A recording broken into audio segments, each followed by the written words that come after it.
আচ্ছা, তো finally Mohun Bagan IFA shield 2025 champion এবং 21 বার হয়ে গেল মোহনবাগানের আইএফএ শিল্ড জেতা। আইএফএ শিল্ড এই নামটার সাথে মোহনবাগানের নামটা কিন্তু সমান্তরালভাবে যায়, সেই 1911 সাল থেকে টানা চলে আসছে। এই জায়গাটা কোথাও মোহনবাগান সমর্থকদের কাছেও একটা গর্বের জায়গা যে 1911-তে মোহনবাগান আইএফএ শিল্ড চ্যাম্পিয়ন হয়েছিল।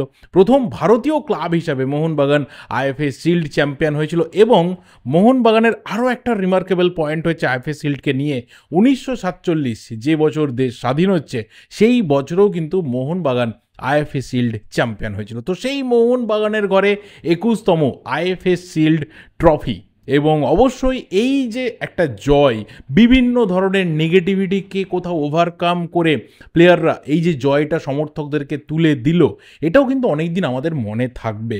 আর ম্যাচ শেষ হতেই এক ছোট্ট ভাই ইস্টবেঙ্গল সাপোর্টার্সে তার একটা ছোট্ট মেসেজ আমাকে ইনস্টাগ্রামে, যে কালকের ভিডিওতে হালকা করে জিংস করে বেরিয়ে গেলে না, ডেফিনেটলি না, আমি জিংস করি না ন্যাচারালি। ভেতরে আমি অবশ্যই বলেছিলাম যে ডার্বি কেউই ফেভারিট না, কিন্তু কোথাও মোহনবাগান প্লেয়াররা যে ধরনের একটা নেগেটিভ এনভায়রনমেন্টের মধ্যে রয়েছে সেটাকে ওভারকাম কতটা করতে পারবে, আর ইস্টবেঙ্গল যে রিদিমটাতে রয়েছে সেখানে অবশ্যই তাদেরকে কোথাও মনে হচ্ছে যে 1% হলেও এগিয়ে রয়েছে টিমটার থেকে। রিয়েল গ্রাউন্ডের ওপর কথা বলেছিলাম, কিন্তু তারপরে মোহনবাগান প্লেয়াররা যে ধরনের রেজিলিয়েন্স শো করেছে আজকের ম্যাচে 120 মিনিট ধরে, ম্যাচটা তো মোহনবাগান 90 মিনিটসে জিতেই যায় যদি ওই পেনাল্টিটা ওইভাবে কামিংস ওভার দ্য স্কাই উড়িয়ে না দিত। অবশ্যই ম্যাচটা নিয়ে কথা বলবো, মোহনবাগানের এই সেলিব্রেশন, এই জয়, এই চ্যাম্পিয়নশিপ নিয়ে অবশ্যই কথা বলবো। দেখো, যে জায়গা থেকে আমার শুরু করার রয়েছে সেটা হচ্ছে দুজন কোচের কিছু bold decision regarding the line up.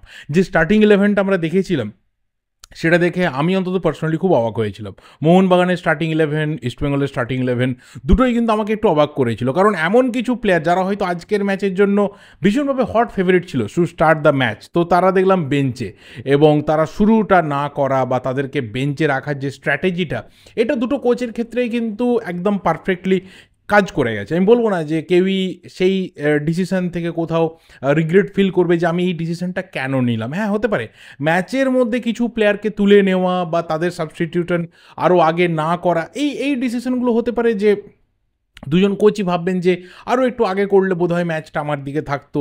বিশেষ করে ইস্টবেঙ্গল কোচ ভাববেন যে তার হয়তো দু একটা ডিসিশন একটু লেট হয়ে গেল বা কিছু আর্লি হয়ে গেল।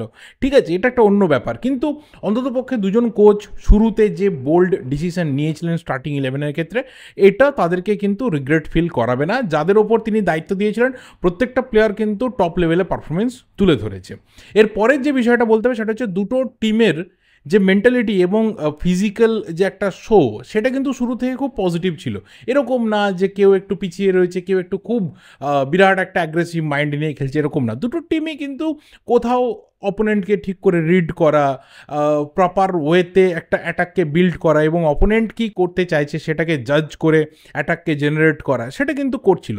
কেউই কিন্তু খুলে ফুটবলটা খেলেনি যে আমি একদম পুরো ওপেন চলে গেলাম এবং অপোনেন্ট আমার সেই সুযোগটা নিয়ে নিল, কেউই কিন্তু করেনি। দুটো টিমেই কিন্তু মাপ ছিল, বেশ মেপে ফুটবল খেলছিল। এবং যদি আমরা টোটাল 120 মিনিটের দুটো টিমের স্ট্যাটস দেখি, তাহলে দেখবো কিন্তু খুব তুল্যমূল্য জায়গাতে রয়েছে, বিরাট কিন্তু ফারাক নেই। বল পজিশনের ক্ষেত্রেও 8-10%-এর একটা ম্যাক্সিমাম ফারাক রয়েছে। বাকি যা কিছু গ্রাউন্ডে হয়েছে, সেটা ট্যাকেল হতে পারে, ইন্টারসেপশন হতে পারে, সেটা শট হতে পারে, অন টার্গেট শট হতে পারে, সেটা বিগ চান্স ক্রিয়েশন হতে পারে, সেটা ইয়েলো কার্ড দেখা অবধি হতে পারে, সেটা কিন্তু কোথাও দুটো টিমই ব্যালেন্স করে চলেছে। কেউই কিন্তু কখনোই আমাদের 120 মিনিটের মধ্যে এটা দেখায়নি যে একটা স্পেল রয়েছে, একটা ব্রিলিয়েন্ট ফুটবল আমাদের দেখিয়ে দিল, যে দেখেই মনে হচ্ছিল যে এবার হয়তো এই গোলটা এসে যাবে, এবার হয়তো ম্যাচ উইনারটা আমরা দেখতে পেতে চলেছি। এরকম কিন্তু সিচুয়েশন তৈরি হয়নি।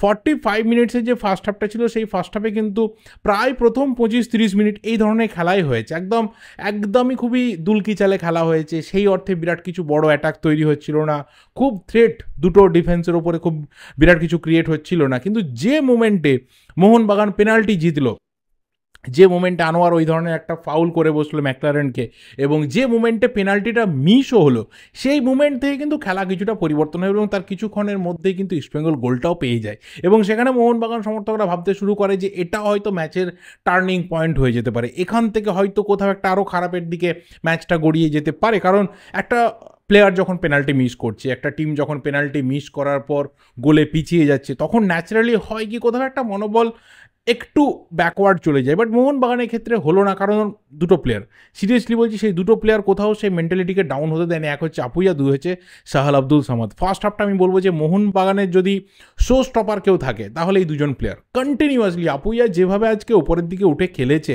থাপাকে বারবার নিচে নামিয়ে দিয়েছে, এটা কিন্তু আলাদা একটা ওর ক্রেডিট থাকবে আজকের ম্যাচে মোহনবাগানের এই যে আইএফএ শিল্ড জয়টা তার পেছনে। এবং যে ফিনিশটাও করেছে, যে স্ক্রিমারটা মেরেছে, যেটা লিস্টন কোলাসো ওকে রেখেছিল, কিন্তু আমার পার্সোনালি মনে হয়নি যে লিস্টন কোলাসো বলটা ওর জন্য রেখেছিল। লিস্টন কোলাসো বলটা টাচ করেছিল, একটু হেভি টাচ হয়েছিল, লিস্টন কিন্তু যাচ্ছিল বলটা ধরার জন্য, কিন্তু লাকিলি সেটা অনেক কাছাকাছি আপুইয়ার গেছিলো, এবং আপুইয়ার যে জায়গা থেকে ফিনিশ করেছে দ্যাট ওয়াজ আ ট্রুলি স্ক্রিমার। এবং ওই ধরনের ফিনিশ থেকে গোলকিপারের ন্যাচারালি কিছু করার থাকে না। অ্যান্ড ফার্স্ট হাফটা যখন এইভাবে শেষ হলো, আমাদের কোথাও একটা বিগ এক্সপেকটেশন ছিল যে চলো সেকেন্ড হাফে আরও অনেক বেটার কিছু আমরা দেখতে পাবো।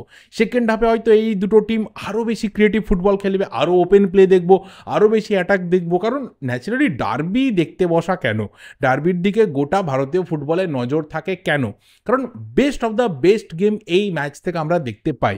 কিন্তু সেকেন্ড হাফেও ঠিক একই সেই ব্যাপার, যে কোথাও কিন্তু সেই যে একটা বিরাট বড় চেঞ্জ খেলার মধ্যে, সেটা কিন্তু হয়নি। আবারও সেই দুটো টিমকে দেখছে, মাপছে, ধরছে, এবং সেখানে ফুটবলটা চলছে। অ্যান্ড এইভাবেই 120 মিনিট কিন্তু হয়েছে। দুটো টিম খুবই ব্যালেন্স ফুটবল খেলেছে, অ্যাটাক ব্যালেন্স হয়েছে, ডিফেন্স ওয়াইজ দুটো টিমেই কিন্তু একদম কম্প্যাক্টনেস ছিল। রেফারি, যেটা নিয়ে আমার মনে হয় যে সব থেকে বেশি ইস্টবেঙ্গল ফ্যানরা চিন্তিত থাকে, এখানে বলতে কোথাও দ্বিধা নেই। ইস্টবেঙ্গল ফ্যান্সরা তারা মানে 2-3 দিন আগে থেকে শুরু করে দিয়েছিল, দেখলাম সোশ্যাল মিডিয়াতে, যে হরিশ কুন্ডু আসছে, হরিশ কুন্ডু আসা মানেই মোহনবাগান চ্যাম্পিয়ন হয়ে যাবে। তো ন্যাচারালি যাদের কোনো রিসার্চ থাকে না, যাদের কাছে ইনফরমেশন থাকে না, তারা এই ধরনের কথা বলে। তো হরিশ কুন্ডুর নাম কোথাও আলোচনা হয়েছিল বলেও জানি না। প্রথম থেকে যে 3টে নাম আলোচনা হয়েছিল সেখানে কিন্তু হরিশ কুন্ডু ছিল না, কারণ Harish Kundu at the end of the day যাই হয়ে যাক না কেন, তিনি একজন অনাবাসী বাঙালি। তাকে দিয়ে আইএফএ শিল্ডের ম্যাচের ফাইনাল ডার্বি পরিচালনার দায়িত্ব কিন্তু অন্ততপক্ষে আইএফএ নিত না। 3জন নন বেঙ্গলি এবং 2জন সাউথ ইন্ডিয়া থেকে এবং একজন কিন্তু মহারাষ্ট্র থেকে, তাদের নামটাই আলোচনার শুরু থেকে ছিল, সেটাই শেষ অবধি ছিল, এবং শেষ অবধি আর ভেঙ্কটেশ তাকেই দায়িত্ব দেওয়া হয়। এবং আর ভেঙ্কটেশ দায়িত্ব দেওয়ার পর আবার দেখলাম মোহনবাগান সমর্থকরা অনেকে বলতে শুরু করেছে যে এই রেফারি কিন্তু 2024 সুপার কাপের ফাইনালে ইস্টবেঙ্গলকে কোথাও ফেভার দিয়েছিল, ইস্টবেঙ্গল একটা ট্রফি জিতেছিল। বাট ন্যাচারালি এগুলো হয় না, রেফারিং আমাদের ইন্ডিয়াতে খুবই খারাপ। এবার কোনো না কোনো দিন কেউ হয়তো অ্যাডভান্টেজ পেয়ে যায়, কেউ ডিসঅ্যাডভান্টেজ পেয়ে যায়, but at the end of the day আজকের ম্যাচের শেষে অন্তত পক্ষে কোনো পক্ষই বলতে পারবে না যে বায়াস রেফারিং হয়েছে, কোথাও ভুল ডিসিশন হয়েছে, কোথাও রেফারির জন্য আমার ম্যাচের মধ্যে, আমার টিমের মধ্যে একটা এফেক্ট পড়ে গেছে, বলতে পারবে না। আমি বলবো গোটা 120 মিনিটের মধ্যে জাস্ট একটা ডিসিশনের ক্ষেত্রে আমার মনে হয় যে রেফারি হয়তো সেটাকে ওভারলুক করে গেছেন, হয়তো বুঝতে পারেননি, বা যে জায়গাতে ইনসিডেন্টটা হয়েছিল অনেক বেশি করে ওখানে লাইন্সম্যানের কিন্তু দায়িত্ব ছিল যে ইনসিডেন্টটাকে প্রপারলি রিড করা। সেটা হচ্ছে জয় গুপ্তা যেখানে এলবো মারলো সাহাল আব্দুল সামাদকে, সেটা একটা জেনুইন ফাউল ছিল, সেটা ফাউল দেওয়া হয়নি, এবং তারপরে কিন্তু সাহাল আব্দুল সামাদের কপালটা কেটেও যায়, সেখান থেকে প্রচণ্ড পরিমাণে ব্লিডিং হয়। অ্যান্ড তারপরে যে সাহাল আব্দুল সামাদের ন্যাচারাল গেমটা, যেটা অ্যাকচুয়ালি ও খেলছিল, অ্যান্ড যেভাবে বলে বলে ও লালচুংনুঙ্গাকে বাঁদিকে বিট করছিল, সেই কারণেই জয় গুপ্তাকে নাবান অস্কার ব্রুজো, সেই খেলাটা কিন্তু ওখানে সাহাল আব্দুল সামাদের শেষ হয়ে যায়, এবং মলিনা তিনি বাধ্য হয়ে সাহালকে তুলে নিয়ে মনভীরকে নামান, যাতে কোথাও ফিজিক্যাল ডুয়েলটা ওখানে মনভীর জিততে পারে, এবং বেশি করে যাতে ওখানে বল উইন করতে পারে মোহনবাগান। ওই একটা জায়গা আমি বলবো যে আর ভেঙ্কটেশ আজকে কোথাও ওভারলুক করে গেছেন, হয়তো সেটা তার দেখা উচিত ছিল। বাকি যা ম্যাচ হয়েছে সেখানে কিন্তু কোথাও আর ভেঙ্কটেশের ডিসিশন নিয়ে কোনোভাবে প্রশ্ন থাকবে বলে মনে হয় না। তিনি কড়া হাতে ম্যাচ পরিচালনা করেছেন, যেখানে তিনি মনে করেছেন যে ফাউল দেওয়া দরকার তিনি ফাউল দিয়েছেন, যেখানে মনে করেছেন অ্যাডভান্টেজ দেওয়া দরকার তিনি অ্যাডভান্টেজ দিয়েছেন, যেখানে মনে করেছেন হার্স ট্যাকেল হয়েছে, এখানে কার্ড শো করা দরকার রয়েছে, তিনি কিন্তু নির্দ্বিধায় কার্ড দেখিয়েছেন। কোনোভাবে গ্যালারিতে কি এফেক্ট পড়তে পারে, ম্যাচের মধ্যে কি এফেক্ট পড়তে পারে, তিনি একদমই ভাবেননি, এবং খুবই ভালোভাবে তিনি আজকে ম্যাচ পরিচালনা করেছেন। অন্ততপক্ষে কেউই তার বিরুদ্ধে আজকে বায়াসনেসের অভিযোগ তুলে আনতে পারবে না। এরপর লাস্ট যে বিষয়টা বলবো সেটা হচ্ছে এরপরে কি হতে চলেছে, যে মোহনবাগান এবং ইস্টবেঙ্গল তাদের থেকে আমাদের এক্সপেকটেশন কী কী থাকলো অন্ততপক্ষে আজকে আইএফএ শিল্ডের ম্যাচ থেকে।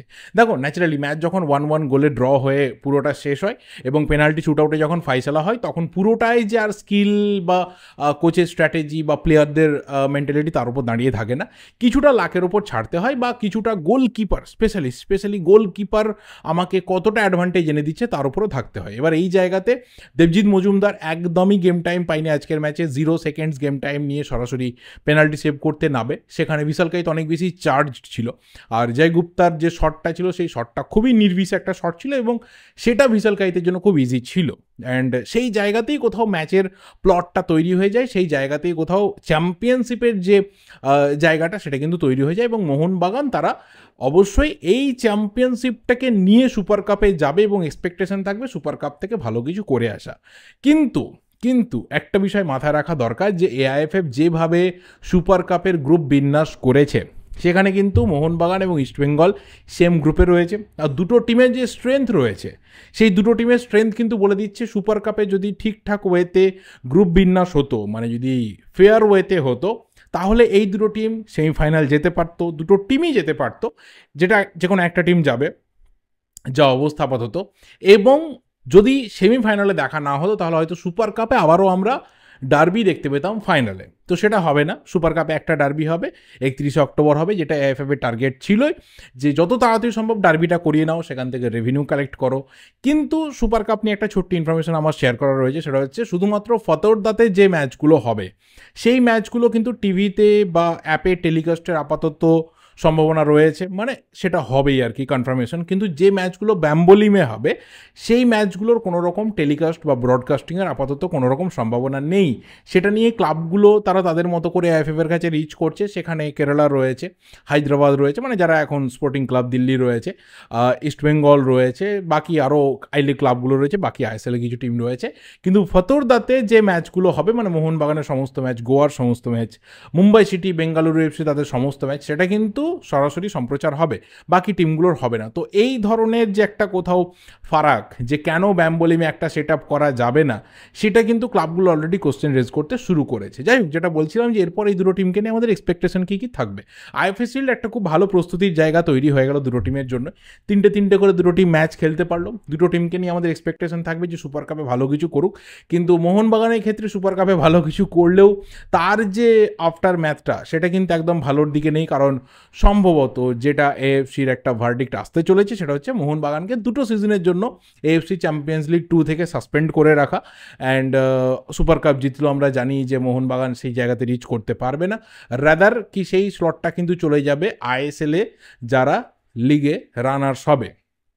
তো দেখা যাক মোহনবাগান সেই সুপার কাপ জিতে আইএসএলে যারা রানার্স হবে তাদেরকে সুযোগ করে দিতে পারে কিনা, নাকি ইস্টবেঙ্গল বা অন্য কোনো টিম তারা সুপার কাপ চ্যাম্পিয়ন হয়, মানে মোহনবাগান ছাড়া যেই সুপার কাপের চ্যাম্পিয়ন হোক না কেন সেই কিন্তু এফসি চ্যাম্পিয়ন্স লিগ 2 এর ওই প্লে অফ স্পটটাতে যাবে। তো সেটা কোন টিমের জন্য কত ভালো হচ্ছে বা হবে সেটা তোমরা আন্দাজ করতে পারছো, আমি না বলে দিলেও। তো দেখা যাক, দুটো টিমের জন্য আমাদের গুড উইসেস থাকলো, দুটো টিমের জন্য আমাদের বেস্ট উইসেস থাকলো সুপার কাপকে খুব ভালোভাবে খেলার, খুব ভালোভাবে সুপার কাপকে কনক্লুড করার, যাতে আবার একটা ট্রফি বাংলাতে আসে, সেটা আমাদের এক্সপেকটেশন থাকলো।